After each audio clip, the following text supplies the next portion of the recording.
ಜಗಳ ವಿಕೋಪಕ್ಕೆ ತಿರುಗಿದ ಪರಿಣಾಮ 12 ವರ್ಷದ ಬಾಲಕನೊಬ್ಬ 15 ವರ್ಷದ ಬಾಲಕನಿಗೆ ಚಾಕು ಇರಿದು ಹತ್ಯೆ ಮಾಡಿರುವ ಘಟನೆ ಮೇ 12ರ ಸೋಮವಾರ ಸಂಜೆ ಹುಬ್ಬಳ್ಳಿಯ 3000 ಮಠದ ಹತ್ತಿರ ನಡೆದಿದೆ. ಹುಬ್ಬಳ್ಳಿ ಪಟ್ಟಣದ ಗುರುಸಿದ್ದೇಶ್ವರ ನಗರದಲ್ಲಿ ಘಟನೆ ನಡೆದಿದ್ದು, 6ನೇ ತರಗತಿಯಲ್ಲಿ ಓದುವ ಬಾಲಕ ಮತ್ತು ಹತ್ಯೆಯಾದ 9ನೇ ತರಗತಿಯ ಬಾಲಕನ ನಡುವೆ ಮೇ 12 ಸಂಜೆ 6 ಗಂಟೆಗೆ ಸರಿಸುಮಾರು ಜಗಳವಾಗಿದೆ. ಇಬ್ಬರು ಜಗಳ ವಿಕೋಪಕ್ಕೆ ತಿರುಗಿ ಚೇತನ್ಗೆ ಚಾಕು ಇರಿದಿದ್ದಾನೆ ಎಂದು ತಿಳಿದುಬಂದಿದೆ.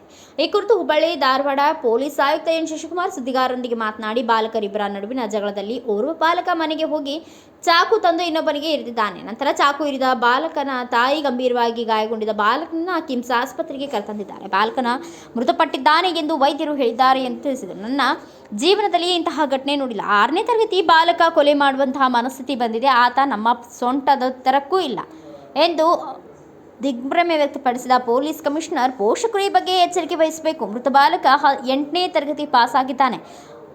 ಒಬ್ಬನೇ ಮಗ. ತಂದೆ ತಾಯಿ ರೊಟ್ಟಿ ವ್ಯಾಪಾರ ಮಾಡಿ ಜೀವನ ಸಾಗಿಸುತ್ತಿದ್ದಾರೆ. ಗಾಯದ ತೀವ್ರತೆ ಅಂದಾಜಿಲ್ಲ. ಇದು ಹೃದಯ ವಿದ್ರಾವಕ ಘಟನೆ.